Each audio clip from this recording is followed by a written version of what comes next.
निराशा बदलाचा एक शत्रू. माझ्या असे लक्षात आलं आहे की जेव्हा पालकांना अपयश आल्यासारखं वाटतं तेव्हा ते स्वतःच्या कुवतीनुसार हे अपयश भरून काढण्याचा प्रयत्न करतात. वडील आपल्या मुलांशी अधिक कठोरपणाने वागतात किंवा आई हार मानते आणि माघार घेते.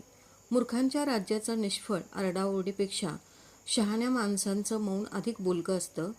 हा माझ्या आईवडिलांचा अतिशय आवडता सुविचार आहे.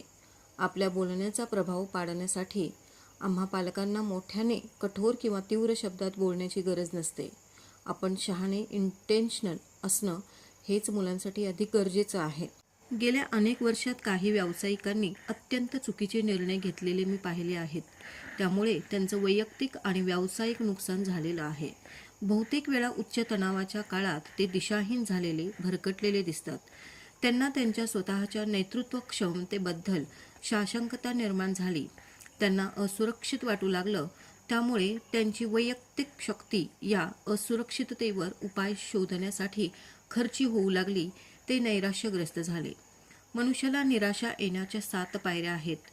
1. मला बदलाची गरज आहे. 2. मला बदल घडवायचा आहे.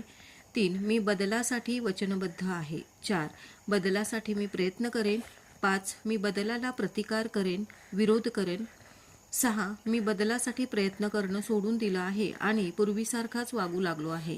7. मला नैराश्य आले आहे कारण मी बदल घडवू शकलो नाही आणि माझ्या वचनबद्धतेपासूनही दूर गेलो आहे.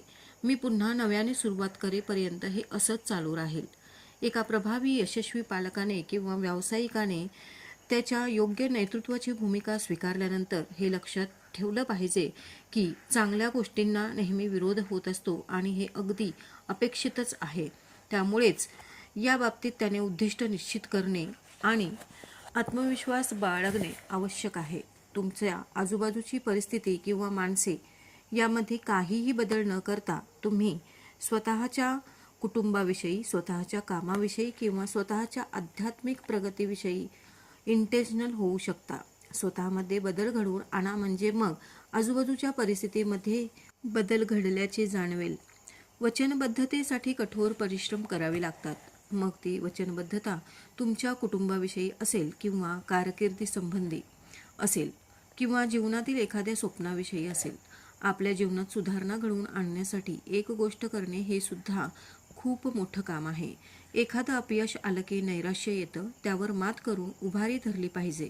घडणारा बदल अतिशय धीम्या गतीने होत असला तरीही उभारी टिकवली पाहिजे.